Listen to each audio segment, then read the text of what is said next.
Kami keluarga besar Bani Rancang Kabupaten Jember menyatakan sikap. 1.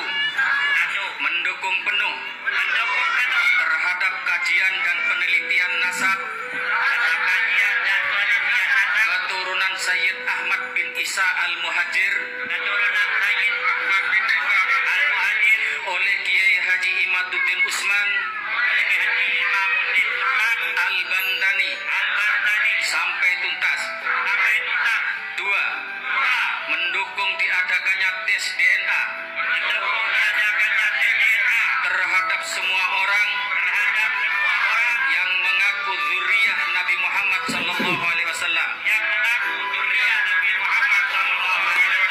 3. Mendukung PBNU untuk selalu bersama pemerintah. Dukungan berdatangan dari berbagai penjuru, salah satunya dari Bani Keluarga Rancang Kabupaten Jember seperti di video awal tadi. Ya, memang kebenaran harus diungkap meski tentu saja ada beberapa pihak yang merasa keberatan. Pihak mana yang merasa keberatan? Ya tentu saja mereka itu adalah para Habib keturunan Ba'alawi dari Yaman. Memang mungkin tidak semua Habib itu arogan, tidak semua Habib itu congkak, dan tidak semua Habib itu suka mencaci maki pada orang pribumi Nusantara. Tidak, tapi ada juga Habib yang santun, yang lemah lembut, sopan, dan baik pada pribumi. Namun sekarang persoalannya itu bukan alim atau arogan, bukan baik atau jahat, melainkan bagaimana tentang kebenaran kalau mereka itu adalah cucu Nabi. Benar tidak Habaib itu cucu Nabi? Semua itu harus dibuktikan. Soal nasab itu adalah hal yang sangat sensitif, maka harus diungkap seterang-terangnya, sejelas-jelasnya. Dan sekarang, narasi tentang Ubaidillah sebagai akar masalah itu sudah makin meluas dan melebar. Ada yang mengaitkan Ubaidillah Ba'alawi dengan Ubaidillah Al-Mahdi. Adakah kaitan antara Ubaidillah Al-Mahdi dengan Ubaidillah leluhur Ba'alawi? Dua nama ini orang berbeda ataukah satu orang yang sama? Ubaidillah, sebagaimana kita ketahui, berdasar silsilah para habaib, itu merupakan moyang Ba'alawi.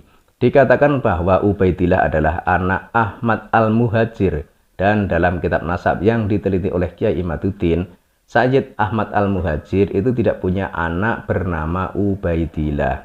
Dan nama Ubaidillah itu baru muncul di kitab nasab abad ke-14 sebagai anak Ahmad Al-Muhajir. Padahal di kitab-kitab di abad sebelumnya ketika Ubaidillah itu masih hidup, itu tidak ada catatan kitab nasab yang menyatakan kalau Sayyid Ahmad bin Isa itu punya anak bernama Ubaidillah. Paham ya? Sementara jika kita membuka sejarah Islam, maka kita akan menemukan sejarah dinasti Ubaidillah Al-Mahdi yang pernah membohongi dunia dan umat Islam khususnya hampir selama 200 tahun atau 2 abad lamanya dengan mengaku sebagai keturunan atau dzurriyyah Nabi Muhammad SAW atau yang saat ini di Indonesia dikenal dengan sebutan Habaib. Dinasti ini pernah berkuasa di Afrika Utara dan Timur Tengah antara tahun 909 Masehi hingga 1171 Masehi. Pendiri dinasti Fatimiyah ini mengaku bernama Ubaidillah Al-Mahdi bin Ahmad Al-Habib, yang menurut para ulama memiliki nama asli Said bin Husain dan dia adalah seorang Yahudi. Dia ingin menandingi Bani Abbasiyah yang beraliran Sunni dengan mendirikan daulah Syiah. Mayoritas para ulama saat itu sempat tertipu oleh pengakuan Ubaidillah Al-Mahdi ini sebagai dzurriyyah Rasulullah SAW, sehingga mereka pun menghormatinya dan ada yang menyanjungnya secara buta, menganggap dia memiliki kewalian di sisi Allah. Mereka juga menganggap Ubaidillah ini memiliki kemampuan-kemampuan mengetahui hal-hal yang gaib atau sering disebut mukasyafah. Para pengikutnya pun selalu menggaungkan kelebihan-kelebihan dari Ubaidillah Al-Mahdi ini di tengah masyarakat. Tapi dalam perjalanannya, dinasti Ubaidillah ini ternyata pengikut-pengikutnya tidak menunjukkan sikap yang pantas untuk mengklaim bahwa mereka adalah dzurriyyah Rasulullah SAW. Yang terjadi adalah mereka banyak yang meninggalkan perintah-perintah Allah dan masyarakat saat itu harus menghormati mereka, bahkan harus mencium kaki-kaki mereka sebagai tanda muhibbin atau pecinta.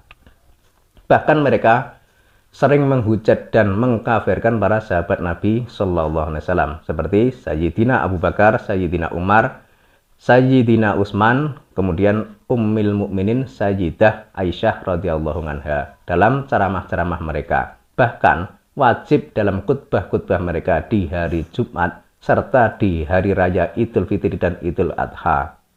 Sikap-sikap mereka ini ternyata membuat gerah para ulama-ulama yang mulai terbuka mata hati dan pikirannya melihat fenomena yang terjadi di masyarakat dinasti Ubaidillah ini. Ulama-ulama tersebut seperti Imam Al-Ghazali, pengarang kitab Ihya Ulumuddin, Sultanul Aulia Syekh Abdul Qadir Al-Jilani sebagai penggagas Thariqat Qadiriyah, dan Ibnu Jauzi. Imam Al-Ghazali bahkan terlibat langsung dalam perdebatan-perdebatan dengan mereka dan memberikan kritikannya dalam buku-bukunya seperti Al-Munqis Minadzulalal. Sampai tiba waktunya Allah menghadirkan seorang pahlawan Islam yang sangat mencintai Islam, yaitu Sultan Salahuddin Al-Ayyubi. Di masa Sultan Salahuddin Al-Ayyubi inilah dinasti Fatimiyah berhasil diruntuhkan dan Baitul Maqdis juga berhasil direbut kembali dari pasukan Salib. Sultan yang gagah berani ini memberantas habis dinasti Fatimiyah atau Ubaidillah ini sampai ke akar-akarnya. Kitab-kitabnya disortir dan yang tidak sesuai dengan Ahlus Sunnah wal Jamaah itu dibakar.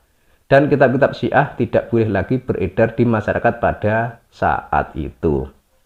Di masa Sultan Salahuddin ini juga kecintaan kepada Islam mulai berkobar dengan perintah beliau sebagai pelayan dua kota suci untuk merayakan Maulid Nabi dan membaca kitab Al-Barzanji yang dikarang oleh waliullah yaitu Syekh Ja'far Al-Barzanji.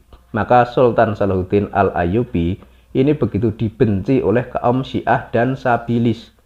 Dan beberapa kali ada usaha pembunuhan atas dirinya. Tapi beliau selalu diselamatkan oleh Allah Subhanahu wa Ta'ala.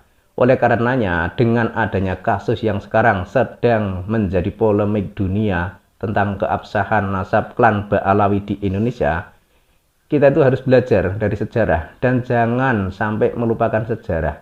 Karena sejarah itu pasti berulang dengan aktor yang berbeda. Umat Islam Indonesia itu harus terbuka mata hati dan pikirannya untuk melihat fenomena-fenomena ini di masyarakat. Jangan tertipu oleh cinta yang salah alamat alias cinta palsu. Penjelasan ini dikutip oleh tulisan Syarif Helmi dan HR Ahmad Suranagara, dua orang pemerhati sejarah dan nasab Nusantara.